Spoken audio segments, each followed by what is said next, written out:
দর্শক, এখন যে জিনিসটা দেখছেন সেটা হচ্ছে এই যে খান বাহাদুর নাসিরুদ্দিন সাহেবের বাড়ির যে সেই তৎকালীন সময়ের ধান রাখার জন্য আমরা যেটা আমরা সিলেটিরা সবসময় বলি যে উগার, সেই উগারটি দেখছেন। সেই উগারের বয়সটা এখানে তারা বলেছেন যে প্রায় 200 বছরের আগের।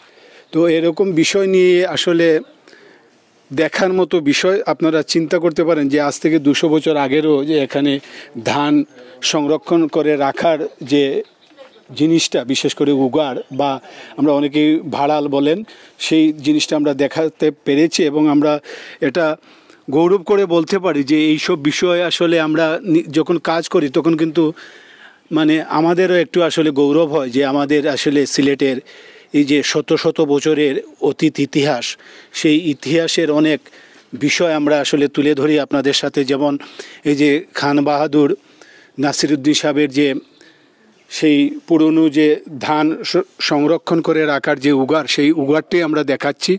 এবং এই উগারটি আসলে এখন যে কালের সাক্ষী হয়ে এখনও আছে। তো আপনারা আমাদেরকে সহযোগিতা করুন, পরামর্শ দিন, এবং আমরা এইসব বিষয় নিয়ে আমরা আসলে সবসময় কাজ করতে চাই এবং আপনাদের সহযোগিতা আমাদের খুবই দরকার। এবং আমরা দেখাচ্ছি এই যে দেখুন যে খান বাহাদুর নাসিরুদ্দিন সাহেবের বাড়ির যে ভাড়াল বা উগার ধান রাখার জন্য, সেটাও আমরা দেখাচ্ছি।